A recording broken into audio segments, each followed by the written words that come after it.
Good morning, boys and girls. Let us today talk about relative clauses. Now, first of all, try to see the following sentences. The man who lives next door is an engineer. The bus which goes to the airport runs every hour.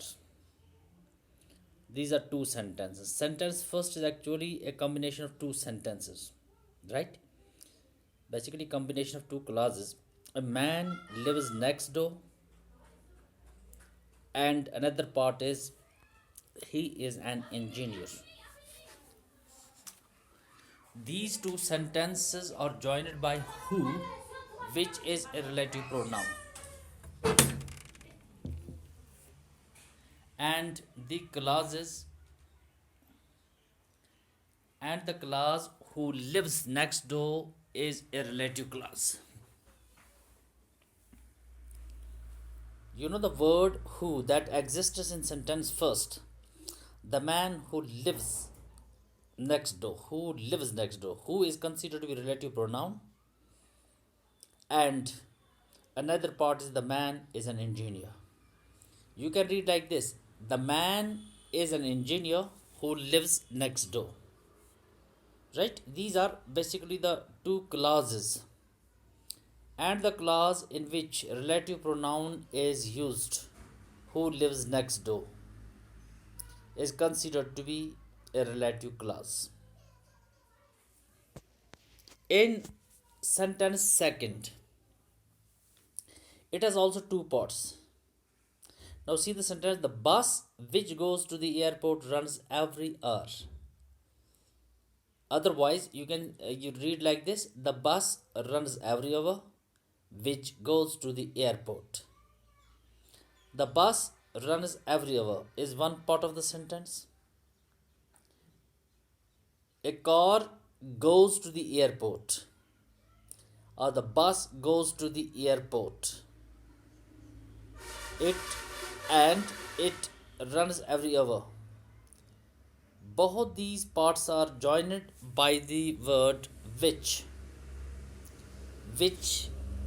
in fact is relative pronoun, and the clause is which goes to the airport is a relative clause.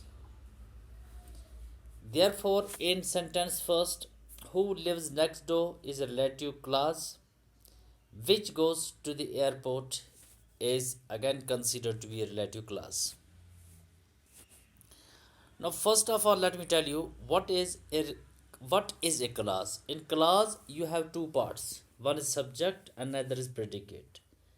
And the most important part, in predicate is the verb part. In other words, predicate is that part of the sentence where you have, verb that is used, and subject is considered to be the doer that does his or her work, right? Now see this, a clause is a group of words which forms a sentence or part of a sentence, and it has a subject and a predicate of its own. It always has a verb, right? Without verb, you can't say it is considered to be predicate, or you can say it is not considered to be clause. I have a chain which is made of gold. Now, here you can understand there are again two clauses in it.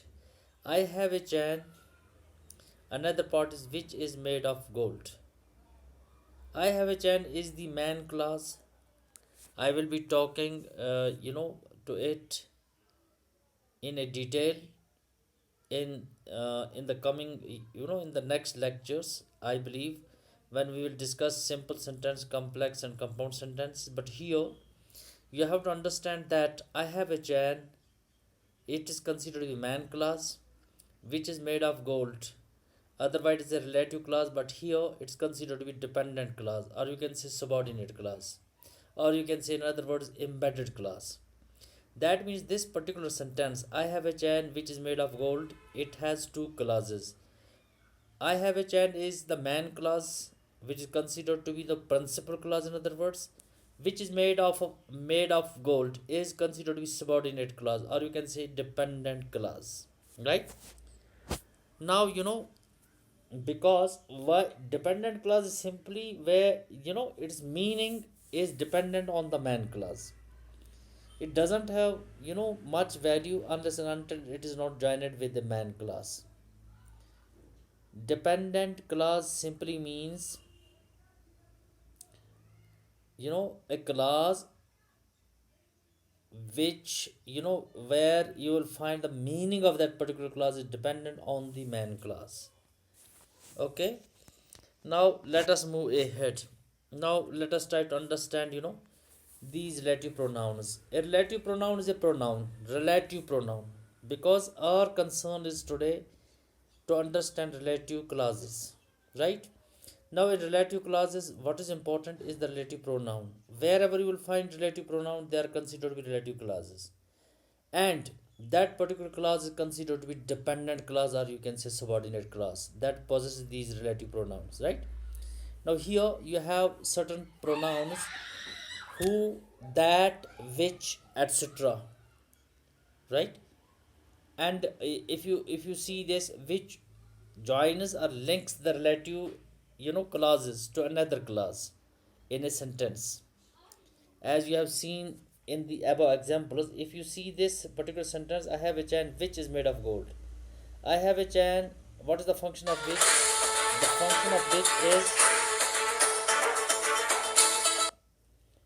The function of which is it joins two clauses together, right?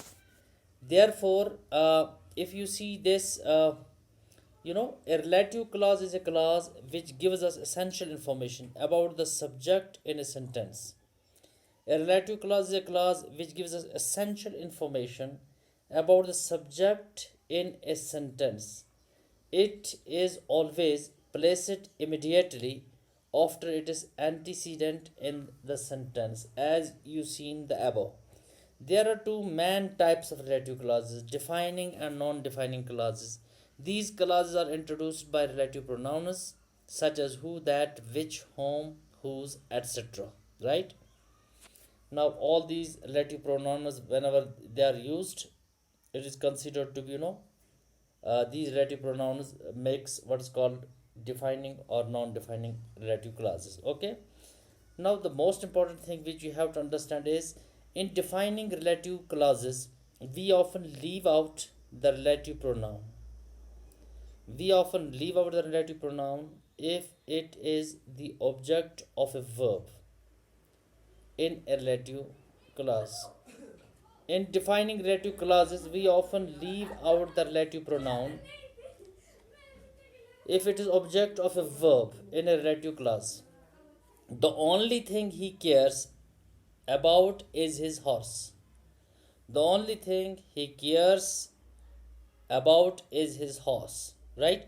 Here you will find we don't have a relative pronoun that is used in the clause. Therefore, it is considered to be defining relative clause.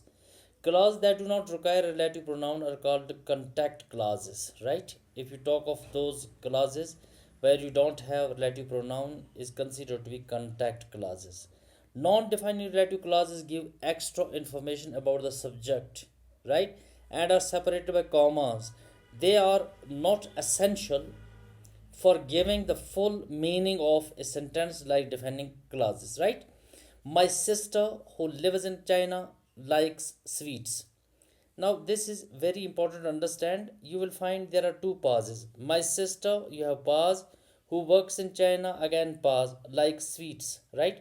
The phrase who works in China, that means the middle part of it, right, is additional information. Otherwise, the information, my sister likes sweets, that's the information. But if you talk of additional information, what is it really? Who lives in China, right? The message is clear even without the class, right? The message is clear in such type of sentences which are considered to be non-defining relative clauses. In non-relative defining clauses, I will repeat, they are you will find some extra information, and that particular information is separated by commas, right? that is, that is considered to be non-defining relative clauses. Okay, boys and girls, what you have understood, I will recap. Wherever you will find, in the clauses, wherever you will find relative pronouns are used, they're considered to be relative clauses. Okay, and at the same time, you have to understand the clauses where you will find, relative pronouns are mostly considered to be dependent clauses or subordinate clauses. The next part of the clause is considered to be main clause. That is all about, this today's lecture.